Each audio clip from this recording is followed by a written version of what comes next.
Welcome to Withdraw Consent. I'm Jack. This is Victor. What do you got for us, Victor? Very strange having a reverse intro. Yeah. So this week, the Durham Report dropped. Okay.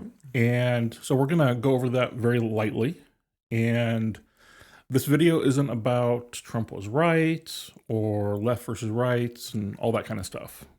This is a brief look into just another more evidence currently that the government we have is broken and corrupt. But Trump also was right about 100%. A lot of things. Yeah. So the video's not about that, but the conclusion of the Durham Report is that Trump was right. Okay, because I'm not taking anything away from him. Yeah, right. Okay. But it's not to promote Trump or anything like that. This is about all the stuff that went on. Okay. How we got here. So we're going to go through some different quotes from this. They'll be up on the screen as we go. Again, this is I've not read the entire thing all the way through. It was just skimming, looking for, certain patterns. And as I was reading the first 20 pages or so, I was really reading it. And as I went, I realized I was reading it faster and faster. And how long is it? The PDF is like 320 pages, which we'll have a link to. Yeah. And why were you reading faster? Sorry, I cut you off. Because as I'm reading it, you just start to see a pattern, and so they had this and they ignored this, and it's just over and over all this stuff that doesn't, like, anyone with any critical thought would have dismissed the entire thing at dozens of points throughout the investigation. And we'll get to conclusions at the end. So that's where we're going. Let's do this. So this first clip is. Or the first quote is, he's not even talking about the investigation itself. He's basically explaining why he doesn't think anyone should be prosecuted for anything. And in my mind, it's so upside down and ridiculous. And so this specific point is that I'm just going to read it for you. When prosecutors believe that they can obtain a conviction, there are some instances in which it may not be advisable to expend government time and resources on a criminal prosecution, particularly where it would create the appearance, even if unfounded, that the government is seeking to criminalize the behavior of political opponents or punish the activities of a specific political party or campaign. Who's saying this? Durham saying this? Yeah, this is in the report of why he's listing all these reasons of why there are he's not pushing for any criminal charges or censoring or disciplinary action. Against the terrible FBI? Against all the people in this 300-page document that did misstepped. But because he doesn't. But they're not a political party. They're not political opponents. Well, they're in an office that should be non-political. Right, but everything in here is politically motivated. All these people acted in one direction politically. And if you go after those people, you look like you're going after Democrats and supporting Republicans. But like, imagine like you were a judge, sure, right? And you were politically motivated and you were just throwing Trump people in jail and letting the other people out who are BLM, Mm-hmm.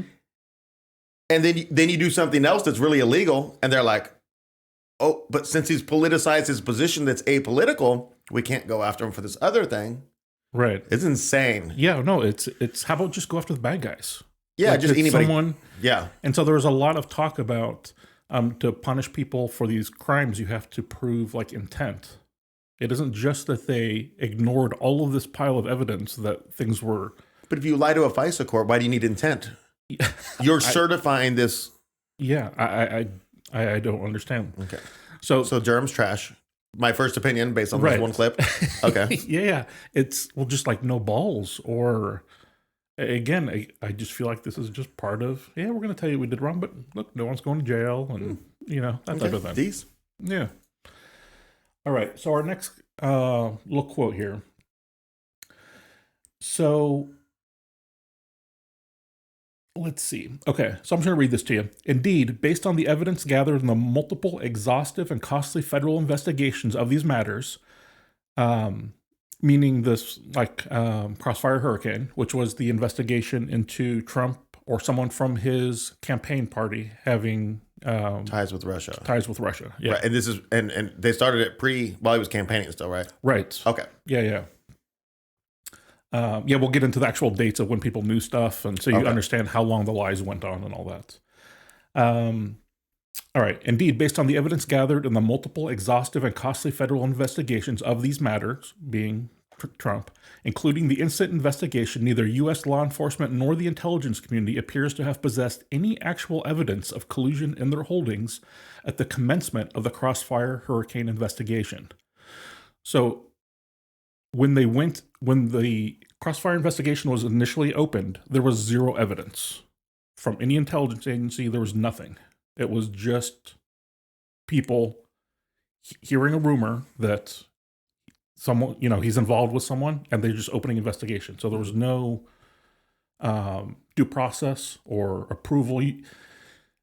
They go into this they're comparing how was Trump handled versus pre-2016 on a similar matter. How was that handled? And seeing, are they treating these the same? And they weren't.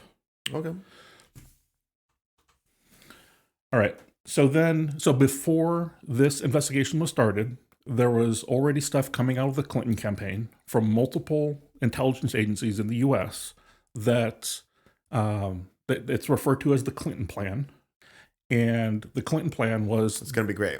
I'm just guessing it's going to be great. Go ahead. Well, it's literally the Russia collusion story. Oh, okay. Good. So before they even started investigating, they already knew who did it. I want to put my name on a diabolical plan. You know what I mean? Yeah, excellent. Yeah. Wow. All right. So I'm going to jump around on a quote here. We'll put the whole thing up on the screen so you can read it. My intent is not to take anything out of context here. It's just, I don't want to read the entire paragraph, so there'll be some skipping around here. There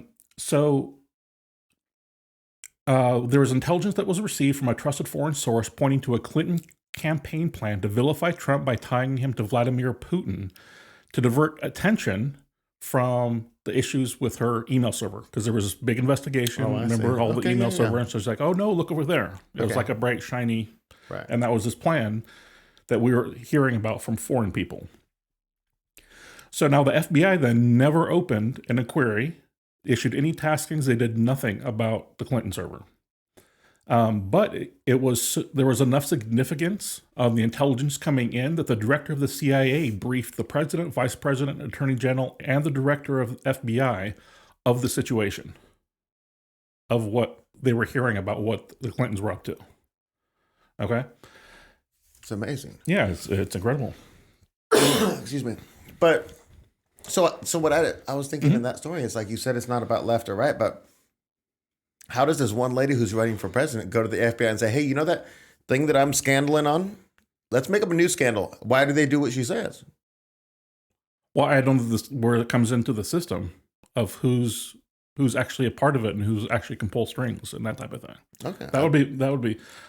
Because you said it's not a left-right thing, but all of a sudden, based on that quote, it sounds like it's a left-right thing. Right.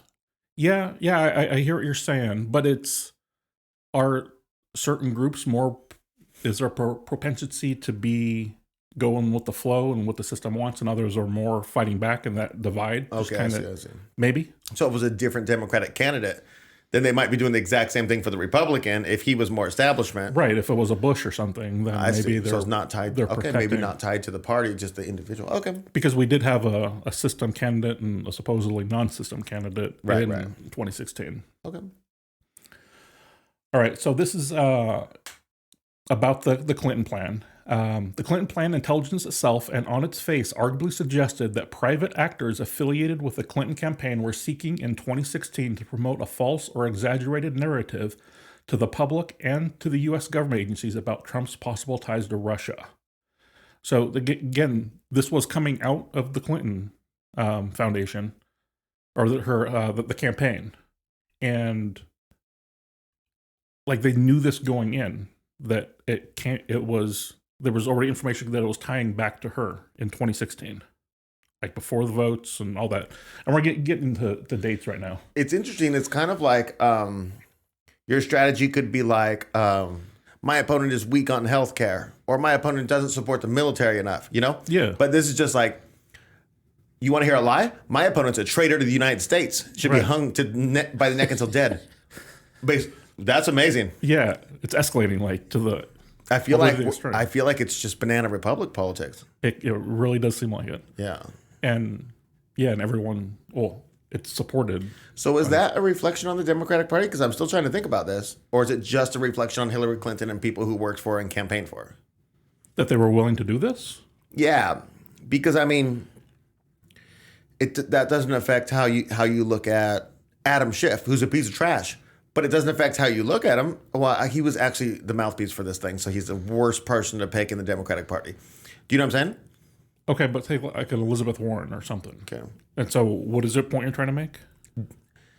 That all these people from the Hillary Clinton campaign were strategizing based on, hey, my opponent's a traitor. It's not really a reflection on the Democratic Party. I feel like it's more on Hillary Clinton and every single person who campaigned for her who did that. Right. Yeah, and so I was going to kind of talk about at the end, but I was trying to figure out, like, of all these people in the FBI and all this, who actually knows that they're in on this thing? And what if you just hired FBI people who you purposely thought they don't have critical thinking, or they are on certain lines and they believe certain things? And I mean, the amount of Trump hate in there, that there's pages of texts and emails and stuff, and just what they're saying about Trump. These aren't people that were looking for facts. This was, the text messages between Lisa, what's her face? Lisa Page and Strzok. Yeah. Strzok. Peter Strzok, yeah. And it was not about facts. It's about just hating this person who they believe was the worst. Like, what if you just hire those people? They don't need to know high-level secrets or be in on a plan. You just put them out there and let them, fuel their hate and all that, and they're going to do terrible things. Right. But they're not necessarily a part of... So I was thinking about, like, the Democrats and all that. How many people actually knew that this stuff was going on, even in her campaign? It could have only been her and a few people. Right, because all the people who've been convinced who are knocking on doors, they're just convinced. Right, and they're watching CNN, and they're not seeing what she did. They're just seeing, oh man, he colludes with Russia. And have you ever heard the theory that, like, when you apply for the FBI and you take a psychological test, they'll only accept you if you're a sociopath?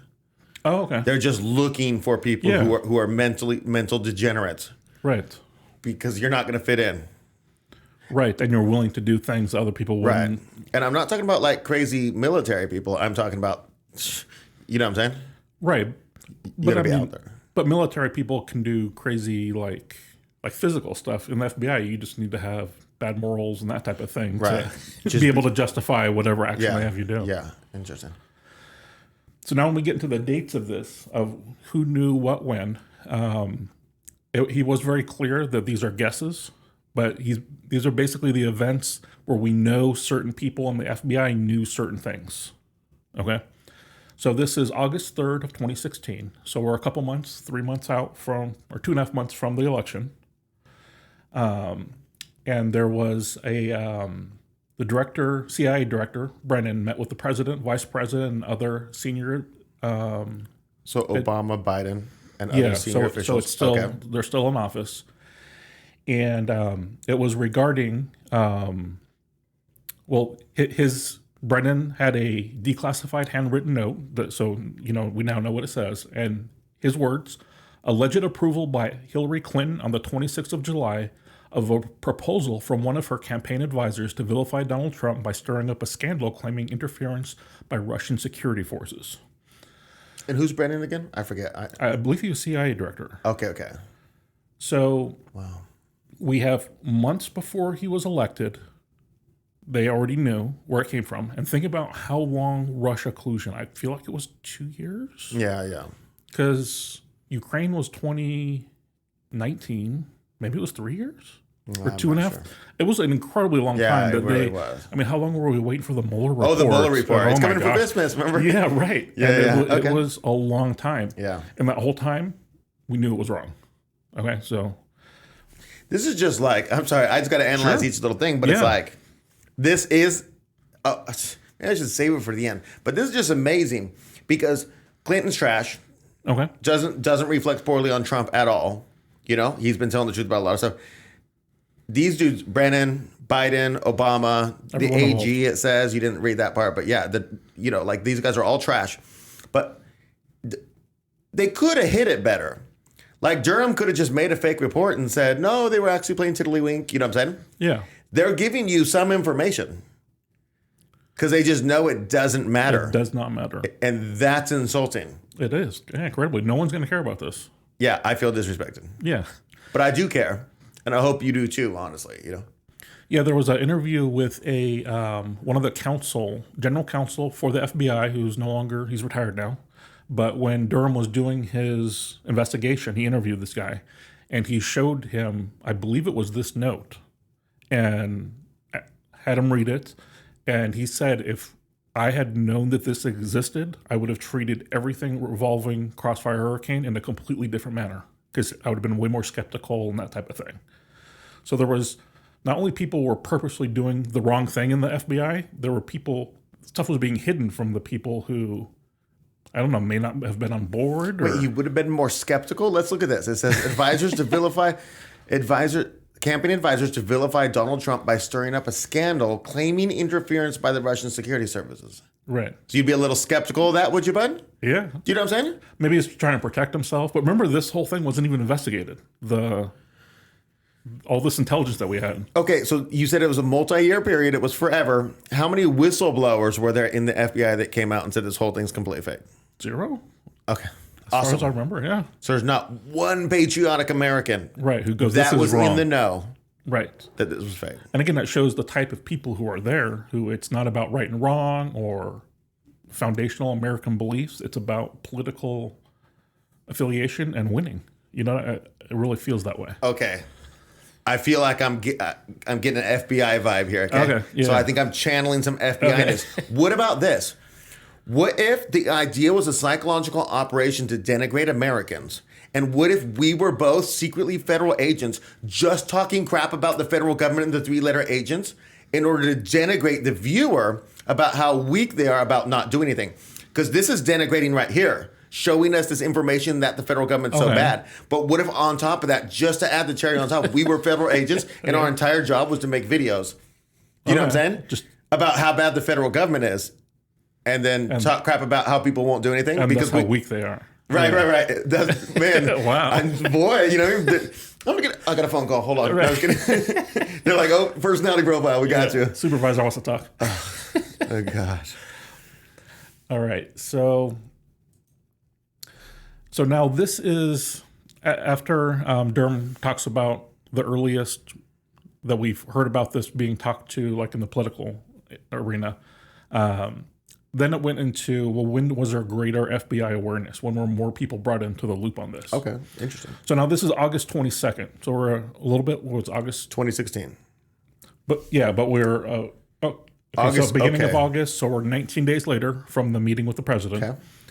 And let's see, there was an email that went out to a number of FBI employees, including the supervisory intelligence analyst Brian Otten and Section Chief Maffa, who were the most senior intelligence analysts on the Crossfire Hurricane team. So people who were investigating Trump for having ties to Russia received an email in August of 2016 saying that it's suspected that Hillary started all of this. Okay. And obviously nothing happened with that. Okay, so those are more people who could have been whistleblowers. Oh, yeah, definitely. Right. Okay. So this was at the point where it was incredible the amount of Clinton plan stuff that was in here. Yeah, I'm really surprised. But, you know, this, I believe we're on like page 85. Yeah, 85 out of 300 pages. And so I'm going through this and it just goes into all these emails and all this stuff.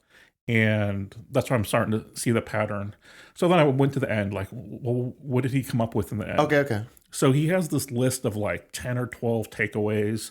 Okay. And then he talks about like potential reform at the FBI. Right. About getting rid of, what is it? The something bias, not belief bias.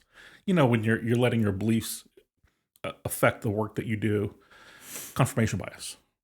And so just do more training and it'll all work out. Yeah, I read a little bit of it. I was like, okay, I'm rolling my eyes. And I went back a little bit. So I got this list. And I just picked 2 of them. Okay. And it's just observations that he made.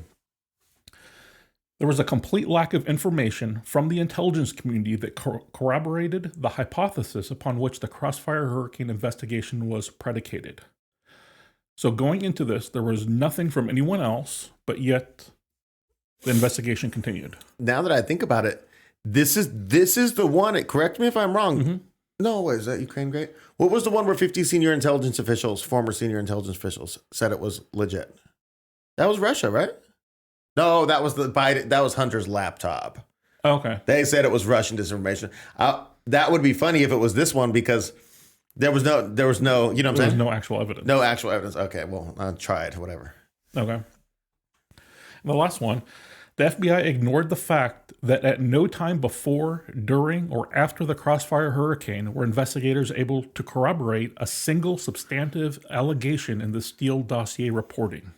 So the one that they were preaching like it was the Bible, Right. not one bit of it was ever substantiated. And yet it went on and on and Amazing. Well, he was impeached over this? Right? yeah, first impeachment? I believe so. Yeah, because it was that. Yeah, And, it was Russia Gate and then Ukraine Gate. yeah. And then January 6th was the third try. Oh, yeah. Right. Amazing. So, I mean, even just, you bring up a great point. Did all those people who voted to impeach him over this, did they not look into it? They had no information? Or were they just like, we don't like him? Or Yeah. I know, Adam Schiff, they're trying to expel him from Congress. Okay. But it's like he's on the Intelligence Committee. So those people on the Intelligence Committee in the House, I'm guessing that they, right? I don't know how open the FBI I don't know. guy is. But I figured they're getting updates from, you know what I mean? They know a lot of stuff going on, like in Russia, and none of this stuff related to, you know what I'm saying? Yeah. What about the Republicans in the House Intel Committee? Right. Do you know what I'm saying? Yeah, either they're not hearing it or no one says Well, what can you do if you're the Republican? You come out and say, okay, I think the Democrats are making this all up. I know from intelligence sources that they're making it all up. They're going to be like, okay, Trump. But right? Are they not allowed to say stuff? Do they take some oath in those little subcommittees or something? Yeah, what if you are in the Intel Committee and they say, hey, this political party is committing treason? I can't tell anybody. That's aren't you implicit or aren't you a collaborator or something at that point with the treason? You're aiding and abetting or something. So what's your general take on it? Well, what is this? What does it make you feel? Talk about your feelings. It's really, I guess I just looked back in disgust at that time with all of the media, all the brainwashing that went on. And like you said, there's not one person that came out and said the truth about any of this stuff. It's pretty depressing. It really Honestly, is. Yeah. Yeah. It's terrible out there. It's been terrible for 100 years, but man, this is terrible. You realize how much in the minority you and I are compared to everything else. Right. Because they have so much control over everything, and it's all just lies and... Yeah, it's amazing. Yeah. Really an amazing story, honestly. Yeah. Not what I expected it to be with the Clinton plan stuff, because he researched this one. I didn't. Okay. I tasked him. We'll say.